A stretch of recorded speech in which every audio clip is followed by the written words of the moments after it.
ರಾಜ್ಯ ರಾಜಕಾರಣದಲ್ಲಿ ಹೆಚ್ಚು ಸದ್ದು ಮಾಡ್ತಾ ಇರುವ ವಿಚಾರ ಅಂದ್ರೆ ಅದು ಚೊಂಬು. ಜಾಹೀರಾತಲ್ಲೂ ಚೊಂಬು, ರಾಜಕೀಯ ನಾಯಕರುಗಳ ಸ್ಟೇಟ್ಮೆಂಟ್ನಲ್ಲೂ ಚೊಂಬು. ನಿನ್ನೆ ಪ್ರಧಾನಿ ನರೇಂದ್ರ ಮೋದಿ ಅವರ ಸಮಾವೇಶದಲ್ಲೂ ಕೂಡ ಚೊಂಬಿನ ವಿಚಾರವೇ ಹೆಚ್ಚು ಗಮನ ಸೆಳೆದಿರುವಂಥದ್ದು. ಮೊದಲ ಹಂತದ ಲೋಕಸಭಾ ಚುನಾವಣೆಗೆ ಕೆಲವೇ ದಿನಗಳು ಬಾಕಿ ಇದೆ. ಕರುನಾಡ ಕುರುಕ್ಷೇತ್ರದಲ್ಲಿ ಚೊಂಬಿನ ಚಕಮಕಿ ಜೋರಾಗ್ತಾ ಇದೆ. ಕಾಂಗ್ರೆಸ್ ಚೊಂಬು ಪಾಲಿಟಿಕ್ಸ್ಗೆ ಮಾಜಿ ಪ್ರಧಾನಿ ದೇವೇಗೌಡರು ಬಹಿರಂಗ ಸಮಾವೇಶದಲ್ಲಿ ಟಕ್ಕರ್ ಕೊಟ್ಟಿದ್ದಾರೆ.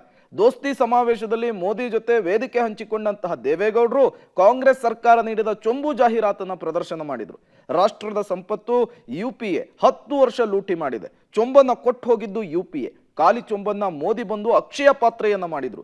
ಇದೊಂದು ಕ್ಷುಲ್ಲಕ ರಾಜಕಾರಣ ಅಂತೇಳಿ ಮೋದಿಯವರನ್ನ ಹಾಡಿ ಹೊಗಳಿದ್ದಾರೆ ಮಾಜಿ ಪ್ರಧಾನಿ ದೇವೇಗೌಡರು. ಸಿದ್ದು ಮತ್ತು ಡಿಕೆ ಶಿವಕುಮಾರ್ಗೆ ಡಿಚ್ಚಿ ಕೊಟ್ಟಿದ್ದಾರೆ. ಈ ಮೂಲಕ ಮೋದಿ ಎದುರೆ ಚೊಂಬು ಆರಿಗಿಳಿದು ಅವರ ಪರ ಭರ್ಜರಿ ಬ್ಯಾಟನ್ನ ಬೀಸಿ ಬಲ ತುಂಬಿದ್ರು. ಒಂದು ಕಡೆ ದೇವೇಗೌಡರು ಕಾಂಗ್ರೆಸ್ನ ಖಾಲಿ ಚೊಂಬಿಗೆ ಚಮಕ್ ಕೊಟ್ರೆ, ಇತ್ತ ಪ್ರಧಾನಿ ಮೋದಿ ಅಭಿವೃದ್ಧಿಯ ಮಂತ್ರವನ್ನ ಜಪಿಸಿದ್ರು. ಭಾರತ ಜಗತ್ತಿನ 5ನೇ ದೊಡ್ಡ ಆರ್ಥಿಕ ದೇಶ. ಭಾರತ ಯಾರನ್ನೂ ಕೂಡ ಅನುಸರಿಸ್ತಾ ಇಲ್ಲ, ಭಾರತವನ್ನ ಬೇರೆಯವರು ಅನುಸರಿಸ್ತಾ ಇದ್ದಾರೆ. ಮಧ್ಯಮ ವರ್ಗದ ಮನೆಗಳ ಕನಸನ್ನ ನನಸು ಮಾಡ್ತಾ ಇದ್ದೇವೆ. ಜನರ ಕನಸನ್ನ ನನಸು ಮಾಡುವುದೇ ನಮ್ಮ ಸಂಕಲ್ಪ, ವಿಕಸಿತ ಭಾರತದ ಕನಸು ಅಂತೇಳಿ ತಮ್ಮ ಯೋಜನೆಗಳನ್ನ ಬಿಚ್ಚಿಡುವಂತಹ ಕೆಲಸವನ್ನ ಪ್ರಧಾನಿ ನರೇಂದ್ರ ಮೋದಿ ಅವರು ಮಾಡಿದ್ದಾರೆ. ಕರ್ನಾಟಕದ ಮುಖ್ಯಮಂತ್ರಿ ಸಿದ್ದರಾಮಯ್ಯ, ಉಪಮುಖ್ಯಮಂತ್ರಿ ಡಿಕೆ ಶಿವಕುಮಾರ್ ಈ ರಾಷ್ಟ್ರದ ಸಂಪತ್ತು ಲೂಟಿ ಮಾಡಿ ನರೇಂದ್ರ ಮೋದಿ ಅವರಿಗೆ 2014ರಲ್ಲಿ ಬರಿ ಚೊಂಬನ್ನ ಕೊಡ್ತಾರೆ. 10 ವರ್ಷ ಈ ದೇಶವನ್ನ ಆಳಿ ಅದನ್ನ ಅಕ್ಷಯ ಪಾತ್ರೆಯನ್ನಾಗಿ ಮಾಡಿ ಈ ದೇಶದ ಬಡವರು, ಹರಿಜನರು, ಗಿರಿಜನರು, ಹಿಂದುಳಿದ ವರ್ಗದವರು ಮೇಲೆ ಎತ್ತುವ ಕೆಲಸವನ್ನ ಮಾಡದಂತ ಮಹಾನ್ ಭಾವ ಇಲ್ಲಿ ಕೂತಿದ್ದಾರೆ ನರೇಂದ್ರ ಮೋದಿ. ಅವ್ರ ಬಗ್ಗೆ ಹೇಳುವ ಕ್ಷುಲ್ಲಕ ರಾಜಕಾರಣ ನಾಚಿಕೆ. ಅವರು ಕೊಟ್ಟಿರೋ ಖಾಲಿ ಚೊಂಬನ್ನ ನಾವು ಜನ ಮುಂದೆ ಇಟ್ಟಿದ್ದೀವಿ. ಏನು ಅಕ್ಷಯ ಪಾತ್ರ ಅಂತ ಸ್ವಲ್ಪ ಬಿಡಿಸಿ ಹೇಳಲಿ. ಅವರು ಅಕ್ಷಯ ಪಾತ್ರ ಹೊಟ್ಟೆ ತುಂಬ್ತಾ ಜೋಬ್ ತುಂಬ್ತಾ ಅಂತ ಹೇಳಿ, ಖಾಲಿ ಜೋಬು. ಅರ್ಥ ಆಯ್ತಾ? ಇದೇ ದೇವೇಗೌಡರು ಏನು ಹೇಳಿದ್ರು BJP ಬಗ್ಗೆ 1 ವರ್ಷದಿಂದ, ಅದನ್ನು ದಯವಿಟ್ಟು ತಾವೆಲ್ಲ ಮಾಧ್ಯಮದವರು, ಕುಮಾರಸ್ವಾಮಿ ಅವರಿಬ್ಬರು ಏನೇನು ಮಾತಾಡಿದ್ರು BJP ಮುಂದೆ ಅದನ್ನು ರೀಕಾಲ್ಗೆ ಹಾಕಿ, ಯಡಿಯೂರಪ್ಪನವ್ರು ಏನು ಹೇಳಿದ್ರು ಅದನ್ನು ನೀವು ರೀಕಾಲ್ಗೆ ಹಾಕಿ. ಭಾರತೀಯ ಜನತಾ ಪಕ್ಷದ ಸರ್ಕಾರ ಖಾಲಿ ಚೊಂಬು ಕೊಟ್ಟಿದೆ ಅಂತ, ಖಾಲಿ ಚೊಂಬು ಕೊಟ್ಟಿದೆ.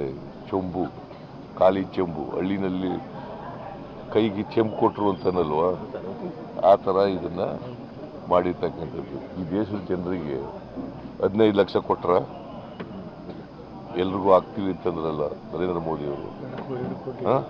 100 ದಿನದಲ್ಲಿ 15 ಲಕ್ಷ ರೂಪಾಯಿ ವಿದೇಶದಿಂದ ಕಪ್ಪು ಹಣ ತಗೊಂಡು ಆಗ್ತೀವಿ ಮಾಡಿದ್ರ, 2 ಕೋಟಿ ಉದ್ಯೋಗ ಸೃಷ್ಟಿ ಮಾಡಿದ್ರ, ರೈತರ ಆದಾಯ ಡಬಲ್ ಮಾಡಿದ್ರ, ಒಳ್ಳೆಯ ದಿನಗಳು ಬಂದುವ, ಅಚ್ಚೇ ದಿನ ಈಗ ಅಂತಂದ್ರು ಬಂತ, ಅದಕ್ಕೆ ಚಂಪು ಕೊಟ್ಟವ್ರೆ ಅಂತ ಹೇಳಿ. ಇದು ಬಿಜೆಪಿ ಚಂಪು ಕೊಟ್ಟಿರೋದಲ್ಲ. ಕರ್ನಾಟಕ ರಾಜ್ಯದಲ್ಲಿ ಬಿಜೆಪಿ ಆಡಳಿತ ಇದ್ದಾಗಲೂ ಕರ್ನಾಟಕದ ಟ್ರೆಷರಿ ಖಜಾನೆ ಸಂಪದ್ಭರಿತವಾಗಿತ್ತು.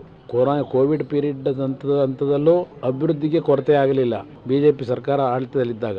ಕೆಲವು ಲೋಪದೋಷಗಳ ಬಗ್ಗೆ ಇವರು ಅಪ್ರಚಾರ ಮಾಡ್ಕೊಂಡ್ ಬಂದಿದ್ದು ಒಂದು ಭಾಗ ಇರಲಿ, ಆದರೆ ಆ ಲೋಪದೋಷಗಳ ನಡುವೆನೂ ಕರ್ನಾಟಕ ರಾಜ್ಯದ ಖಜಾನೆ ಭಾಗ್ಯಲಕ್ಷ್ಮಿ ತುಂಬಿ ತುಳುಕ್ತಾ ಇದ್ಲು.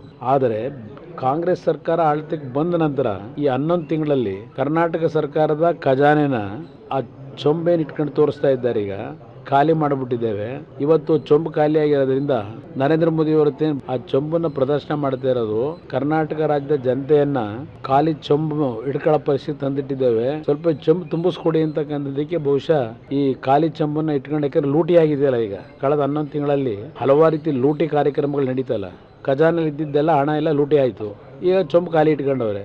ಈ ಚೊಂಬನ್ನು ತುಂಬಿಸ್ಕೊಡಿ ಅಂತ ಹೇಳಿ ಈಗ ನರೇಂದ್ರ ಮೋದಿ ಅವ್ರ ಮುಂದೆ ಆ ಭಿಕ್ಷೆಯ ಒಂದು ಚೊಂಬು ಇಟ್ಕೊಂಡು ಹೊರಟಿದ್ದಾರೆ. ಅದು ಅಕ್ಷಯ ಪಾತ್ರೆ ಅಲ್ಲ, ಕರ್ನಾಟಕದ ತೆರಿಗೆ ಹಣವನ್ನ ಉತ್ತರ ಭಾರತಕ್ಕೆ ಕೊಂಡೊಯ್ಯುವಂತ ಒಂದು ಚೊಂಬದು. ಉತ್ತರ ಭಾರತಕ್ಕೆ ನಮ್ಮ ಹಣವನ್ನ, ನಮ್ಮ ತೆರಿಗೆ ಹಣವನ್ನ, ಕರ್ನಾಟಕದ ರೈತರ ತೆರಿಗೆ ಹಣವನ್ನ ಕಾರ್ಮಿಕರ ತೆರಿಗೆ ಹಣವನ್ನ ಆ ಚೊಂಬಿನಲ್ಲಿ ಎತ್ಕೊಂಡೋಗಿ ಗುಜರಾತನ್ನ ಉತ್ತರ ಪ್ರದೇಶವನ್ನ ಅಭಿವೃದ್ಧಿ ಮಾಡ್ತಾ ಇದ್ದಾರೆ. ಅದನ್ನ ಜನತಾದಳದ ರಾಷ್ಟ್ರೀಯ ನಾಯಕರಾದಂಥ ದೇವೇಗೌಡರು ಬೆಂಬಲ ಸೂಚಿಸ್ತಾ ಇದ್ದಾರೆ. ಇಷ್ಟು ವರ್ಷ ಏನ್ ಮಾತಾಡ್ತಾ ಇದ್ರು ಅದಕ್ಕೆ ತದ್ವಿರುದ್ಧವಾಗಿ ಮಾತಾಡ್ತಾ ಇದ್ದಾರೆ. ಅದು ರಾಜ್ಯದ ಜನಕ್ಕೂ ಗೊತ್ತು, ರಾಷ್ಟ್ರದ ಜನಕ್ಕೂ ಗೊತ್ತಿದೆ. ಇವರು ಪಂಚವಾರ್ಷಿಕ ಯೋಜನೆ ಹೆಸರಿನಲ್ಲಿ ಜನರ ಕೈಗೆ ಚೆಂಪು ಕೊಟ್ಟರು. ಗರೀಬಿ ಹಟಾವ್ ಹೆಸರಿನಲ್ಲಿ ಜನರ ಕೈಗೆ ಚೆಂಪು ಕೊಟ್ಟರು. ಕಾಂಗ್ರೆಸ್ ಕೊಟ್ಟಿದ್ದ ಚೆಂಬು. ಈಗ ಅವ್ರು ಮಾಡ್ತಿರೋದು ಅಪಪ್ರಚಾರ ಮತ್ತು ಆಸೆ ತೋರಿಸೋದು. ಒಂದು ಕಡೆ ಅಪಪ್ರಚಾರ ಮಾಡೋದು, ಇನ್ನೊಂದು ಕಡೆ ಆಸೆ ತೋರಿಸೋದು.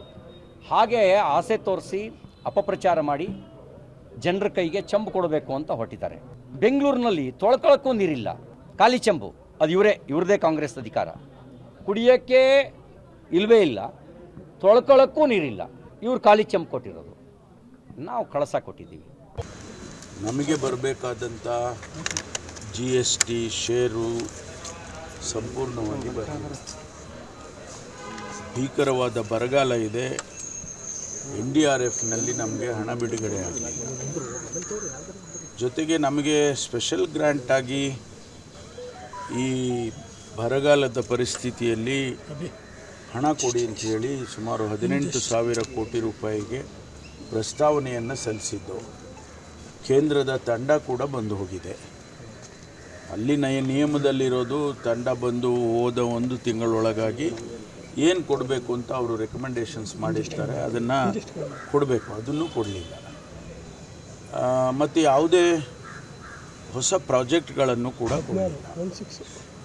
ಅಪ್ಪರ್ ಭದ್ರಾದಲ್ಲಿ 5,000 ಕೋಟಿ ಕೊಡ್ತೇವೆ ಅಂತೇಳಿ ಅವರೇ ಹೇಳಿ ನ್ಯಾಷನಲ್ ಪ್ರಾಜೆಕ್ಟ್ ಮಾಡ್ತೀವಿ ಅಂತ ಹೇಳಿದರು. ಅದನ್ನು ಕೂಡ ಕೊಡಲಿಲ್ಲ. ಕರ್ನಾಟಕಕ್ಕೆ ನೀವೇನು ಮಾಡಿದ್ದೀರಿ? ಶಾಂತಿಗ್ರಾಮದಿಂದ ಹಿರಿಯೂರಿಗೆ 4,400 ಕೋಟಿ, ಇವರು ಖಾಲಿ ಚೆಂಬಿಗೆ ನೀರು ತುಂಬಕ್ಕೆ 4,900 ಕೋಟಿ, ಕುಡಿಯೋ ನೀರಿಗೆ ಹಳ್ಳಿಲಿ ಈ ಖಾಲಿ ಚೆಂಬು ಐತಲ್ರಿ, ಕಾಂಗ್ರೆಸ್ ಖಾಲಿ ಬಿಂದಿಗೆ, ಆ ಬಿಂದಿಗೆ ತುಂಬಕ್ಕೆ ಯಾರು ಕೊಟ್ಟಾರೋ 4,900 ಕೋಟಿ. ಈ ಬಿಂದಿಗೆ ಅವಲ್ಲ, ಹಳ್ಳಿ ಬಿಂದಿಗೆ ರೈತರದು ನೀರು ತುಂಬ ಬಿಂದಿಗೆ, ಅದಕ್ಕೆ ಆ ಬಿಂದಿಗೆ ನೀರು ತುಂಬಕ್ಕೆ 4,900 ಕೋಟಿ ಕೊಟ್ಟಾರೆ. ಯಾರು ಸ್ವಾಮಿ? ಮೋದಿಯವ್ರು ಕೊಟ್ಟರು, DK ಕೊಟ್ಟರು. ಇವ್ರು ಕೊಟ್ಟಿರೋದು ಕಲ್ಲು ಬಂಡೆ ತಗೊಂಡು ಏನು ಮಾಡೋದು ನಾವು? ನೀವು ಅರ್ಥ ಮಾಡ್ಕೊಳ್ಳಿ. ಮಾನ ಮರ್ಯಾದೆ ಅನ್ನೋದು ಗೌರವ ಇದ್ದರೆ ಆ ಪೇಪರ್ ಅಡ್ವರ್ಟೈಸ್ಮೆಂಟ್ ಕೊಟ್ಟು ಯಾಕ್ರಿ ರಾಜ್ಯದ್ದು ಯಾರು ದುಡ್ಡ್ರಿ ಇದು? ನೆನ್ನೆ ಹಾಕಿದ್ರಲ್ಲ ಸ್ವಾಮಿ, ಅಷ್ಟಕ್ಕೂ ಯಾರು ದುಡ್ಡಿದು?